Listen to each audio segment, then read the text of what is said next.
বহুতো ষ্টুডেণ্টৰ মনত কনফিউজ আছিলে যে তোমালোকক যে বাণীকান্ত কাকতি এৱাৰ্ডৰ আণ্ডাৰত তোমালোকক স্কুটি প্ৰভাইড কৰিছিলে চৰকাৰৰ ফালৰ পৰা তো তোমালোকক এইবাৰ চৰকাৰে কিমান পাৰ্চেণ্টত স্কুটি প্ৰভাইড কৰিব তো আগতে ছোৱালীৰ ক্ষেত্ৰত 60% পালে স্কুটি প্ৰভাইড কৰিছিলে আৰু লুৰাৰ ক্ষেত্ৰত 75% পালেহে স্কুটি পাইছিলে তো এইবাৰ তোমালোকে কিমান পাৰ্চেণ্টত স্কুটি পাবা তোমালোকে জানি লোৱা শিক্ষামন্ত্ৰী ডক্টৰ ৰণোজ পেগু ছাৰে নিজে কৈছে এবাৰ কিমান পাৰ্চেণ্টত স্কুটি প্ৰভাইড কৰিব ষ্টুডেণ্ট সকলক তো তোমালোকে ছাৰৰ মন্তব্যটো প্ৰথমতে শুনি লোৱা কাকতি বাণীকান্ত কাকতি আঁচনিখনৰ সংশোধনী হৈছে বিস্তৃত তাৰ যিটো সংশোধিত ৰূপ এইটো প্ৰকাশ পাব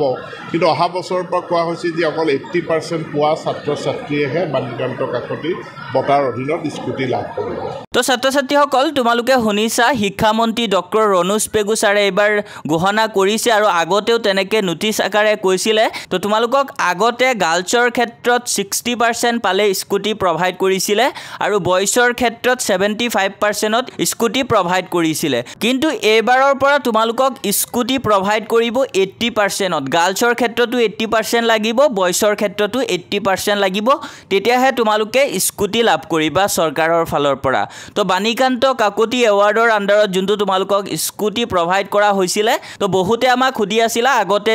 গাৰ্লছত 60%ত দিছিলে আকৌ বয়ছক 75%ত দিছিলে তো এইবাৰ কিমান পাৰ্চেণ্টত দিব তো তোমালোকে নিশ্চয় শিক্ষামন্ত্ৰী ডক্টৰ ৰণোজ পেগু ছাৰৰ মন্তব্যটো শুনিলা ছাৰে কৈছে ডাইৰেক্টলি এইবাৰৰ পৰা বয়ছ আৰু গাৰ্লছ উভয়কে 80% পালেহে স্কুটি প্ৰভাইড কৰিব তো ছাত্ৰ ছাত্ৰীসকল তোমালোকৰ মনত যদি এনে ধৰণৰ ডাউট থাকে এনে ধৰণৰ কনফিউজন থাকে কমেন্টছত তোমালোকে জনাবা আমি হেমতে তোমালোকৰ বাবে আপডেট এটা লৈ আহিবলৈ ট্ৰাই কৰিম তো ছাত্ৰ ছাত্ৰীসকল আমাৰ চেনেলত যদি তোমালোকে নতুন আহিছা চেনেলটো সাবস্ক্ৰাইব কৰিবলৈ পাহৰি নাযাবা কিয়নো তোমালোকৰ এক্সাম ৰিলেটেড অফিচিয়েল আপডেটসমূহ আমাৰ IH টেক আসামৰ জৰিয়তে দি থকা হয় গতিকে তোমালোকে আমাৰ চেনেলটো সাবস্ক্ৰাইব কৰি ৰাখিবা যাতে আমি আপডেটবোৰ দিয়াৰ লগে লগে তোমালোকে নটিফিকেশনটো পাই যোৱা